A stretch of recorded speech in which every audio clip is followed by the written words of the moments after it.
Hello बच्चों, welcome to AMT Arun maths track में आपका स्वागत है। जैसा कि आपको मालूम बेटा, आज हम क्लास 10th के सैंपल पेपर की सीरीज स्टार्ट करने वाले। तो सैंपल पेपर फर्स्ट आज हम अपना करेंगे। और सैंपल पेपर फर्स्ट जो है बेटा, इसमें जो है मोस्ट इंपोर्टेंट ये जो है सैंपल पेपर है, सीबीएसई सैंपल पेपर इसके अंदर है, प्रीवियस ईयर्स के सैंपल पेपर है। तो क्वेश्चन नंबर फर्स्ट देखते हैं। सेक्शन ए स्टार्ट करेंगे पहले हम। सेक्शन ए जो हमारा एमसीक्यूज है बच्चों इसके अंदर, तो एमसीक्यूज को हम देखेंगे। तो एमसीक्यूज में जो क्वेश्चन नंबर फर्स्ट है आपका, उसमें सबसे पहले गिवन है कि यहाँ पर जो a है आपका, और a की वैल्यू जो आपको दी गई है वो 2 power 2 into 3 power x, b की वैल्यू गिवन है, ऐसे ही c की वैल्यू गिवन है। तो ये क्वेश्चन जरूर आता है बेटा। तो क्वेश्चन देखिए, a equals to 2 power 2 into 3 power x। इसके बाद b की वैल्यू जो गिवन है हमें, वो दी गई है 2 power 2 and 3 power 3 sorry into 5। और सी जो है हमें यहाँ पर गिवन है बच्चों 2 पावर 2 इंटू 3 इंटू 7। अब जो ये ए बी सी है, इन तीनों का एलसीएम गिवन है। तो LCM A B C equals to 3, ये गिवन है 3780, 3780। अब बच्चों आपको पता है कि अगर आपको निकालना क्या है इसमें बेटा, यहाँ आपको x की वैल्यू फाइंड करनी है। तो फाइंड x, तो हम करना स्टार्ट करेंगे इसको। यहाँ पर आपको इन तीनों का जो एलसीएम गिवन है ए बी सी का, तो जब हम कभी भी एलसीएम निकालते हैं बच्चों, तो एलसीएम का आपको मालूम है कि जो भी लोवेस्ट कॉमन मल्टीपल्स होते हैं इनके नंबर्स के, तो उनको हमें निकालना होता है। तो एलसीएम यहाँ ऑलरेडी गिवन है मेरे को 3780। इसका भी यूज होगा यहाँ पर एक्स की वैल्यू निकालने के लिए। तो यहाँ पर हम देखते हैं कि जो ए बी सी की वैल्यू है, तो इनमें जो आपका एलसीएम निकलेगा, तो ये आपका आ जाएगा LCM A comma B comma C equals to. अब 2 में देखिए 2 की जो पावर है सबसे बड़ी पावर, तो यहाँ तो सेम है सारी पावर्स, तो मैंने 2 पावर 2 ही लिख लिया। अब इसके बाद जो है यहाँ पर जो 3 की पावर है, तो 3 की पावर नीचे तो कुछ नहीं है, ऊपर x है तो 3 पावर x लेंगे। बिकॉज कुछ पावर ना हो तो 1 पावर होती है, वो हम लेते हैं। तो यहाँ 3 पावर x है, इसका मतलब ये 1 से बड़ा कोई पावर है, इसलिए 3 पावर x जो है हमने वो एलसीएम के अंदर लिया है। अब इसके बाद जो 5 है, 5 की पावर एक ही टाइम है 5, और 7 भी 1 टाइम है। तो यहाँ पर ये इनका एलसीएम इनको मल्टीप्लीकेशन करके आएगा। अब जो इसकी बेटा एलसीएम गिवन है 3780, ये एलसीएम है। और जो ये आपने निकाला है, इसको भी सोल्व करके एलसीएम ही निकलेगा। मींस दोनों वैल्यू सेम हो जाएंगी, दोनों की ही जो थी ए बी सी, दोनों ही ये एलसीएम है इनके। तो इसका मतलब 2 power 2 into 3 power x into 5 into 7 equals to 3780। ये आपका हो गया। अब सॉल्व करते हैं हम इनको। तो सॉल्व करेंगे किस तरीके से x निकलेगा, देखिए 2 पावर 2 आपका यहाँ 4 आ गया, और यहाँ ये 3 पावर x है, ये 5 इंटू 7। यहाँ पर जब मल्टीप्लाई किया हमने, तो ये आपका आ गया 3 पावर x, और ये था 140, यहाँ मल्टीप्लाई था बेटा, डिवाइड हो गया, 0 0 कट हो गया।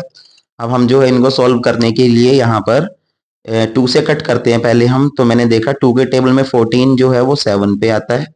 अब यहाँ 2 1 जा 2, 2 8 जा 16, 1 बचा 2 9 जा 18। अब 7 से कट करेंगे, 7 1 जा 7, 7 से 189 कट किया, तो ये 27 पे आ गया। लेफ्ट साइड 3 पावर x है, मैंने सेम लिख लिया, इक्वल्स टू 27 को बच्चों क्या मैं 3 पावर 3 शो कर सकता हूँ, बिकॉज ये आ गया। बेस देखो इनके सेम है, 3 से 3 कैंसिल हो गया, तो यहाँ पर x की जो वैल्यू है वो आपकी 3 बच गई। ये आपका आंसर है। समझ आया सभी को? ऐसा क्वेश्चन एग्जाम में जरूर आना है, ध्यान दीजिएगा।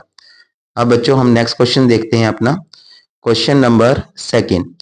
जो क्वेश्चन नंबर बच्चों आपका सेकंड है, उसमें बोला गया आपको शॉर्टेस्ट डिस्टेंस निकालना है बच्चों 2,3 का। तो यहां पर हम लिखेंगे शॉर्टेस्ट डिस्टेंस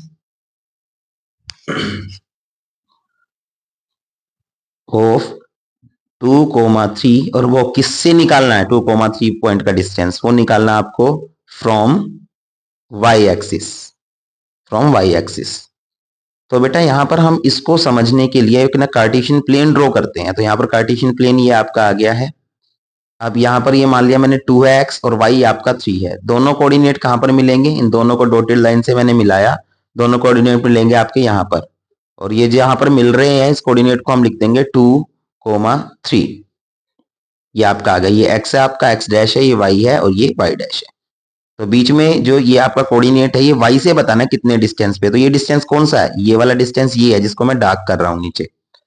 तो आप देख सकते हैं यहाँ पर जो डिस्टेंस है आपका वो 0 से 2 है, तो 2 यूनिट्स तक आ रहा है। तो इसका मतलब जो शॉर्टेस्ट डिस्टेंस हुआ हमारा वो आपका 2 यूनिट्स हो गया। कैसे हुआ दोबारा से मैं बता रहा हूँ, देखिए। देखो बेटा यहाँ पर ये कोऑर्डिनेट है जो आपका 2,3, ये कहाँ पर है, ये 2,3 ये रहा। और ये जो आपका पॉइंट है ये इस y एक्सिस से कितने डिस्टेंस पे ये आपको बताना है। तो यहाँ पर मैंने देखा कि ये जो आपका पॉइंट जो है ये यहाँ से लेके यहाँ तक डिस्टेंस है। और ये डिस्टेंस कितना है, ये डिस्टेंस कितना है, नीचे ऑब्जर्व करते हैं हम, ये डिस्टेंस इतना ही है जितना नीचे ये 2 यूनिट्स तक है। तो इसका मतलब शॉर्टेस्ट डिस्टेंस आपका 2 यूनिट आ गया। समझ आया क्वेश्चन सभी को? ओके, ध्यान से देखिएगा नेक्स्ट क्वेश्चन के लिए बेटा। तो बेटा आप जो अपना क्वेश्चन नंबर 3 देखते हैं। क्वेश्चन नंबर 3 जो है आपका एमसीक्यू गिवन है क्वेश्चन के अंदर कि यहां पर तो लाइन गिवन है बेटा। एक लाइन है जिसकी इक्वेशन है 3x plus 2ky equals to 2। ये इक्वेशन फर्स्ट मान ली मैंने इसको। उसके बाद सेकंड इक्वेशन है 2x plus 5y plus 1 equals to 0। हम क्या करेंगे, 2x प्लस 5y को यहीं रखेंगे, प्लस 1 इधर आके क्या हो जाएगा -1 इक्वेशन सेकंड। दोनों इक्वेशंस को हमें एक ही तरीके से लिखना होता है, ये मैंने आपको बता रखा पहले। जैसे इसमें एक्स वाई की टर्म लेफ्ट साइड थी, यहां भी लेफ्ट साइड है। जो सी वाली टर्म थी वो आपकी राइट थी, तो यहां पर भी मैंने इसको राइट कर दिया। उसके बाद इक्वेशंस को हम क्या करेंगे, कंपेयर करेंगे। क्वेश्चन में क्या बोला गया है कि जो दोनों इक्वेशंस है ये लाइंस की, ये दोनों लाइंस पैरेलल नहीं है। दोनों लाइंस कैसी नहीं है, पैरेलल नहीं है। तो आपको इस k की वैल्यू निकालनी है, ये क्या होगी। तो यहां पर बच्चों आपको मालूम है x के साथ जो होता है वो आपका a1, जो y के साथ हो गया ये आपका b1, जो लास्ट में बचा वो आपका c1। सेकेंड इक्वेशन में x के साथ आपका a2, y के साथ आपका b2, लास्ट में बचा आपका c2। तो a1 b1 c1 a2 b2 c2 की वैल्यू आपने निकाल ली। अब इसने बोला है कि लाइन कैसी नहीं है, पैरेलल नहीं है। तो बच्चों अगर कोई लाइन पैरेलल नहीं है तो इसका मतलब वो लाइन इंटरसेक्टिंग हो सकती है या वो लाइन कोइंसिडेंट हो सकती है। तो हमें दोनों कंडीशन में ही निकाल के क्वेश्चन को देखना पड़ेगा। तो देखिए ध्यान से, हम लिखेंगे यहां पर इफ लाइन्स आर इंटरसेक्टिंग। मैंने मान लिया ये लाइंस कैसी है, इंटरसेक्टिंग लाइंस है। तो इंटरसेक्टिंग लाइन कैसी होती है, a1 upon a2 is not equals to b1 upon b2। Compare करते हैं बच्चों, यहां पर a1 जो a1 है आपका वो 3 है, a2 जो है आपका वो 2 है। b1 not equals to, b1 जो है आपका बच्चों वो 2k है, और जो आपका b2 है वो 5 है। क्रॉस मल्टीप्लाई करेंगे, 2k को 2 से मल्टीप्लाई किया, ये आपका 2 2 जा 4k आ गया, ये आपका 3 5 जा 15 आ गया, और k इक्वल्स टू 15/4। तो k is not equals to 15/4। ये आंसर तब आ रहा है जब लाइंस कैसी है, इंटरसेक्टिंग लाइंस है। क्वेश्चन में बोला गया पैरेलल लाइन नहीं है, तो इंटरसेक्टिंग लाइन हो तो ये कंडीशन बन रही है, ये आंसर आ रहा है। अब लाइन जो इक्वेशन है ये वो पैरेलल नहीं है, तो इसका मतलब क्या है, वो कोइंसिडेंट भी हो सकती है। तो यहां पर लिखेंगे हम if lines are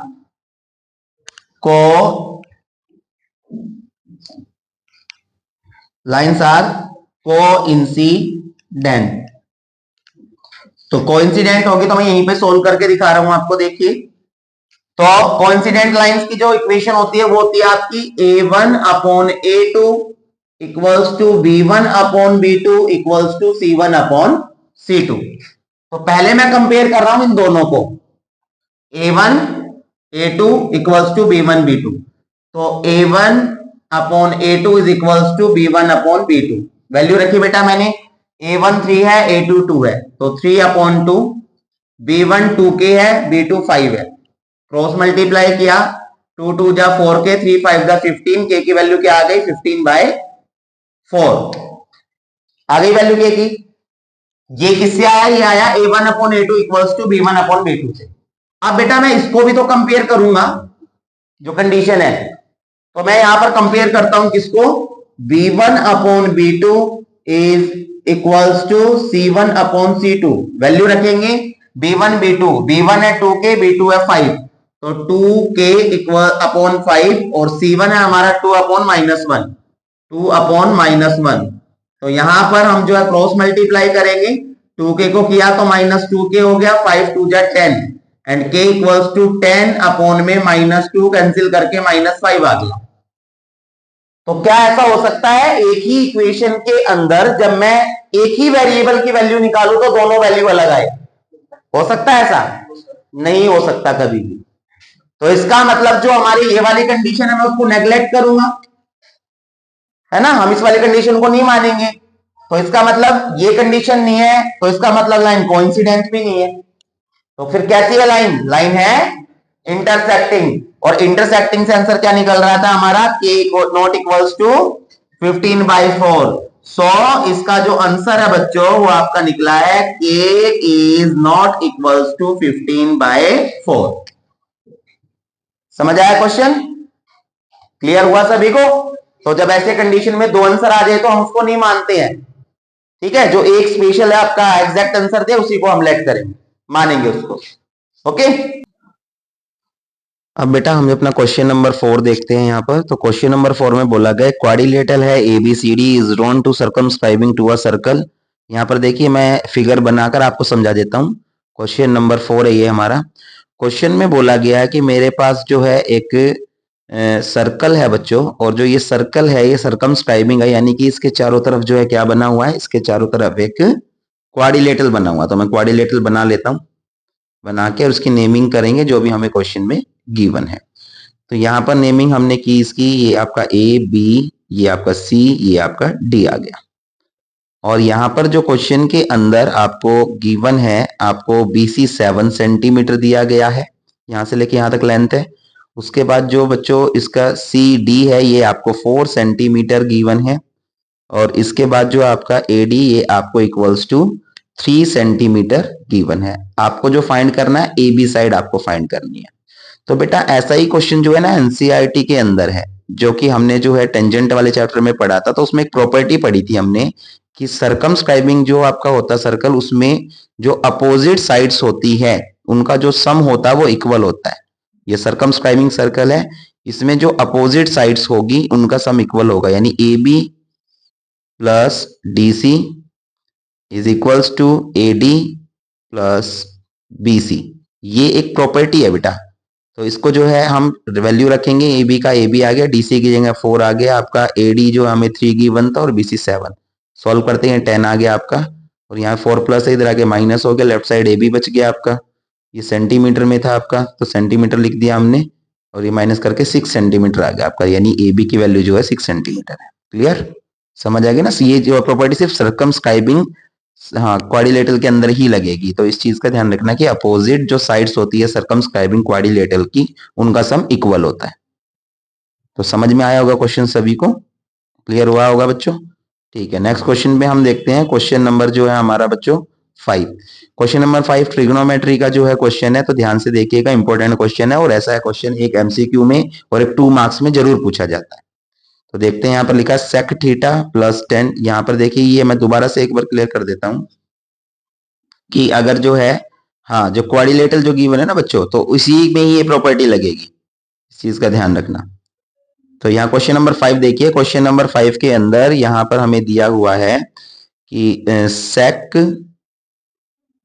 theta plus tan theta equals to x है, ये गिवन है, और हमें प्रूव करना है बच्चों यहाँ पर कि sec theta minus tan theta, ये हमें फाइंड करना है कि sec theta minus tan theta जो है बच्चों इसकी वैल्यू क्या होगी।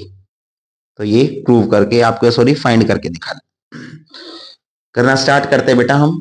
तो सबसे पहले ध्यान दीजिएगा कि जो गिवन है हमें वो लिख लेना। सॉल्यूशन देखिए, ये मुझे गिवन है कि सेक प्लस थीटा, जो sec theta plus tan theta वो x है। तो मैं क्या करता हूं, मैं इसको एज अ डिनोमिनेटर यूज करता हूं पहले, यानी कि इसको मैं नीचे लिखूंगा एज अ डिनोमिनेटर। किस तरीके से मैंने लिखा इसको, sec theta plus tan theta. ये लिखने के बाद अब मैंने क्या किया कि इसको मैंने डिवाइड और मल्टीप्लाई किया बेटा, किससे? मैंने किया इसको सेक माइनस थीटा से। तो ये सेक माइनस थीटा ऊपर आ गया, यानी कि इसका जो है न्यूमिरेटर मैंने इसको बना दिया, और जब न्यूमिरेटर में आ गया तो डिनोमिनेटर में भी आपको लिखना पड़ेगा sec theta minus tan theta. अब इसको सॉल्व करते हैं बच्चों। सॉल्व करने के लिए आपको जो है फॉर्मूलाज का पता होना बहुत जरूरी है। तो आपको मालूम है बच्चों, एक फॉर्मूला होता है सेक का और टेन का। तो सेक का और टेन का क्या रिलेशन होता है वो हम जो है मैं आपको जो है फॉर्मूले के थ्रू समझाऊंगा, तब आप इसको इजीली समझ जाएंगे किस तरीके से ये सॉल्व होगा। तो यहाँ पर हम इसको करना स्टार्ट करते हैं। तो यहाँ बच्चों ये फॉर्मूला होता है एक वन प्लस, फॉर्मूला है देखिए ध्यान से, one plus tan square theta equals to sec square theta. तो यहाँ पर जो मैं क्या करता हूँ, जो टेन स्क्वेयर थीटा है उसको मैं अगर यहाँ से उठा के और राइट साइड लेके जाऊं तो यहाँ लेफ्ट साइड आपका वन बच जाएगा equals to sec square theta, और टेन इधर आके माइनस हो गया टेन स्क्वेयर थीटा। तो ये जो sec square theta minus tan square theta मिला ये वन के इक्वल है। तो जहां ये होगा मैं वहां वन यूज कर सकता हूँ। तो इन फॉर्मूलाज का आपको यूज करना है इसको सॉल्व करने के लिए। कैसे करेंगे देखिए, यहाँ पर ये a प्लस बी और a माइनस बी की आइडेंटिटी बन रही है नीचे, तो ए स्क्वेयर माइनस बी स्क्वेयर का फॉर्मूला बनेगा ये आपका। तो जो आपका ऊपर है ये मैं लिख लेता हूँ, numerator sec theta minus tan theta, और अपॉन में जो आपका बना ये बना आपका sec square theta minus tan square theta. ये फॉर्मूले का यूज किया मैंने जो आपको मैंने बताया था। आप देखिए ध्यान से बच्चों, यहाँ पर जो आपका सेक माइनस थीटा और सेक प्लस थीटा था, प्लस तो नीचे आ गया था, और सेक प्लस थीटा ये एक्स है तो आपका, तो ये नीचे है तो ये नीचे लेना पड़ेगा। अब ऊपर कुछ नहीं तो वन आ गया, यानी कि ये इक्वेशन किसके इक्वल है, वन अपॉन एक्स के। तो ये जो ऊपर वाली इक्वेशन होगी वो भी आपकी वन अपॉन एक्स के इक्वल होगी, तो equals to one upon x.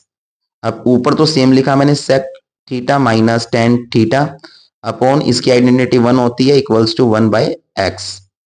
अब नीचे ठीक है, नीचे डिनोमिनेटर में वन है, कोई जरूरत नहीं लिखने की, sec theta minus tan theta की वैल्यू हमारी निकल गई equals to one by x. यही आपका आंसर है। तो नेक्स्ट क्वेश्चन देखते हैं। क्वेश्चन नंबर जो है बच्चों हमारा आ जाता है 6। तो 6 क्वेश्चन बहुत इजी क्वेश्चन है, इसमें मुझे बताना क्वाड्रेटिक इक्वेशन कौन सी है। तो मैं यहाँ फर्स्ट पार्ट इसका लेता हूं, यहाँ पर सॉल्व करके हमें दिखाना पड़ेगा, ऐसा क्वेश्चन एनसीईआरटी में भी गिवन है। फर्स्ट पार्ट है आपका x प्लस टू का whole square equals to two under bracket two plus x plus three, sorry. अब यहाँ सोल्व करते हैं, यहाँ a प्लस बी का होल स्क्वेयर, तो ये आपका एक्स स्क्वेयर प्लस टू का स्क्वेयर 4 आ गया, 2ab यानी 4x आ गया। यहाँ ब्रैकेट सोल्व किया, 2x प्लस टू थ्री जा 6, एक्स स्क्वेयर प्लस 4x लिखा मैंने, x की इधर आएगी माइनस 2x हो गया। यहाँ पर आपका प्लस 4 था, ये 6 इधर आके माइनस हो गया, ये आपका आ गया एक्स स्क्वेयर, ये माइनस करके आपका 2x और ये 2 आ गया। तो यहाँ पर ये आपकी क्वाड्रेटिक इक्वेशन है। सॉरी, तो यहाँ क्वेश्चन में बताना है क्वाड्रेटिक इक्वेशन कौन सी नहीं है। तो ये क्वाड्रेटिक इक्वेशन आपकी आ गई है, जिसमें हाईएस्ट पावर आपकी क्या है बच्चों, 2 थी। इनको सोल्व कर दिया मैंने, सोल्व करने के बाद पता चला ये क्वाड्रेटिक इक्वेशन है। अब जो है नेक्स्ट आपका सेकंड जो इसमें बी पार्ट गिवन है बच्चों, या सेकंड पार्ट में बोलूं, ये आपका x square plus 3x equals to under bracket minus one and under bracket one minus 3x, और x का स्क्वेयर था। सोल्व करता हूं, लेफ्ट साइड तो मैंने बेटा सेम ही लिख दी, राइट साइड माइनस वन से करूंगा तो माइनस वन ही आ गया, और माइनस माइनस प्लस वन से 3x स्क्वेयर को क्या 3x स्क्वेयर आ गया। और यहाँ पर जो है करना मैंने स्टार्ट किया, तो ये आपका सॉल्व करके लेफ्ट साइड जब सारी आ गई तो ये आपका माइनस 2x स्क्वेयर रह गया, ये आपका जो है 3x प्लस वन, तो ये भी आपकी क्वाड्रेटिक इक्वेशन बन गई। बट मुझे बतानी है क्वाड्रेटिक इक्वेशन कौन सी नहीं है, उसको हमें बताना है। अब थर्ड पार्ट पे आते हैं बेटा, यहाँ पर हाईएस्ट पावर 2 थी इसलिए है, तो यहाँ पर थर्ड पार्ट जो आपका आ गया वो आ गया x cube minus x square plus 2x plus one equals to x plus one का होल क्यूब। सॉल्व करते हैं, ये आपका एक्स क्यूब, ये आपका plus x minus x square plus 2x plus one, identity लगाएंगे यहाँ पर, तो ये आपका आ गया एक्स क्यूब प्लस वन का क्यूब वन आ गया, स्क्वेयर नहीं है क्यूब है ये। अब ये आपका 3x स्क्वेयर इंटू बी, और ये आ गया plus 3x B square, one square one ही हो गया। अब यहाँ एक्स क्यूब है, एक्स क्यूब से एक्स क्यूब कट गया, तो देखने से ही पता चल रहा है कि ये स्क्वेयर एक तरफ आ गए, ये आपका एक्स क्यूब बच गया था 2x प्लस वन, अब ये इधर आके माइनस का 3x स्क्वेयर, और ये आपका माइनस का 3x हो गया। 1 से 1 मैंने कैंसिल कर दिया ऊपर। अब देखिए ये माइनस माइनस प्लस आपका तो माइनस का 4x स्क्वायर आ गया, ये आपका प्लस का माइनस का x आ गया, तो ये भी आपकी क्वाड्रेटिक इक्वेशन बन गई। अब आपका डी पार्ट बच गया। तो लॉजिक वाली बात है बेटा कि अगर 3 नहीं है तो जो आपका पार्ट है डी वाला, जो मैं यहाँ पर नोट कर रहा हूं, ये आपका जो डी पार्ट है ये आपका क्वाड्रेटिक इक्वेशन नहीं होगी, बिकॉज अगर 3 क्वाड्रेटिक इक्वेशन है तो 4th नहीं होगी, यही आपका ऑप्शन बना। तो समझ आया सभी को? इजी क्वेश्चन है, अपना लॉजिक भी यूज करना है यहाँ पर। ओके, तो ध्यान से क्वेश्चंस को देखना है। अब जो है हम अपना क्वेश्चन नंबर नेक्स्ट पे आते हैं, क्वेश्चन नंबर 7 बच्चों। 7 क्वेश्चन में फिगर मैंने आपके सामने बना रखी है। फिगर में जो आपको 5 सर्कल दिखाई दे रहे हैं जो एक दूसरे को 2 पॉइंट्स पे कट कर रहे हैं, और इनके अंदर जो है कॉमन जो एरिया उसमें कॉमन कोड बनी हुई है जिसके नीचे मैंने शेडेड एरिया किया हुआ है। यहाँ पर इसकी जो रेडियस है 1 सेंटीमीटर है और इसकी जो कोड है वो भी 1 सेंटीमीटर दी गई है। तो शेडेड रीजन निकालना, सोल्यूशन करते हैं। ध्यान से देखिए ये रेडियस है आपकी, तो मैंने यहाँ ओ को भी यहाँ ज्वाइन किया, ये भी रेडियस आ गई, ये आपकी 1 सेंटीमीटर हो गई। और जो कोड है वो भी 1 है। नेमिंग कर लेते हैं, ये आपका ए पॉइंट आ गया, ये आपका बी पॉइंट आ गया। तो ये आपका ओ ए बी एक ट्राइंगल बन गया और तीनों साइड इक्वल है तो इक्विलेटरल ट्राइंगल बन गया। लिखेंगे triangle O A B is an equilateral triangle. अब आपको मालूम है कि इक्विलेटरल ट्राइंगल के सारे एंगल्स 60 डिग्री के होते हैं, तो इसका मतलब जो इसका एंगल है 60 डिग्री का आ गया। अब ये 60 का आ गया तो ये तीनों एंगल इक्वल थे। अब 60 का आ गया तो इसका मतलब क्या हुआ? इसका मतलब ये हुआ कि जो थीटा है आपका वो आपका 60 डिग्री है और जो रेडियस है आपकी वो आपकी 1 सेंटीमीटर है। जो नीचे शेडेड रीजन बना हुआ है ये आपका माइनर सेगमेंट है।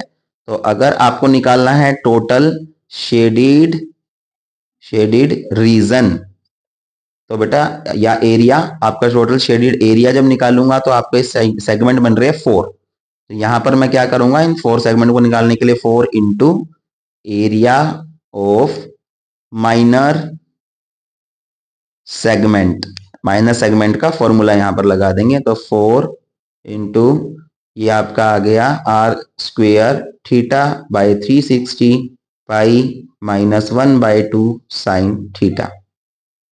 अब जो है वैल्यू पुट करते हैं 4 की 4, रेडियस बेटा मेरे पास 1 है तो स्क्वायर लिख दिया, थीटा यहाँ पर 60 है मैंने 60 लिखा, यहाँ जो पाई है तो पाई की फॉर्म में ही ऑप्शन है तो पाई का पाई रखना है मेरे को। अब ये माइनस 1/2 और ये आपका आ गया साइन 60 डिग्री। अब आगे जो है सॉल्व करते हैं हम इसको। देखिए सेंटीमीटर स्क्वायर जैसे वैल्यू पुट कर दी गई है। अब यहाँ पर 1 का स्क्वायर, देखिए लेफ्ट साइड हम सोल्व करना जब स्टार्ट करेंगे तो ध्यान से देखना ऑप्शंस को ध्यान से। तो यहाँ 1 का स्क्वायर 1, 4 1 जा 4 आ गया आपका, ब्रैकेट 60 से कट किया तो ये 1/6 आ गया।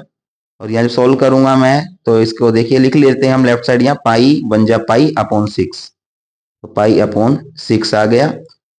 आपका नीचे 6 था और ये माइनस 1/2 और इंटू में साइन 60 की वैल्यू √3/2 होती है, सेंटीमीटर स्क्वायर का सेंटीमीटर स्क्वायर आ गया। अब जो है हम यहाँ देखते हैं 4 का 4, ये आ गया पाई/6, मल्टीप्लाई करूंगा √3 1 जा √3, 2 2 जा, ये आपका 4 हो गया सेंटीमीटर स्क्वायर। तो यहाँ पर जो है बच्चों मैंने देखा कि ये जो आपकी फिगर गिवन है इसमें जो सेगमेंट के साथ एरिया ये भी इसका शेडेड है, तो इसका मतलब इसमें जो है 4 शेडेड एरियाज और है। कहने का मतलब 4 का डबल हो गया ना, 8 हो गया ना ये। तो मेरे को जो है यहाँ पर ये कंप्लीट जो है शेडेड रीजन निकालने हैं। तो क्वेश्चन में फिगर को ध्यान से देख के करना है बेटा।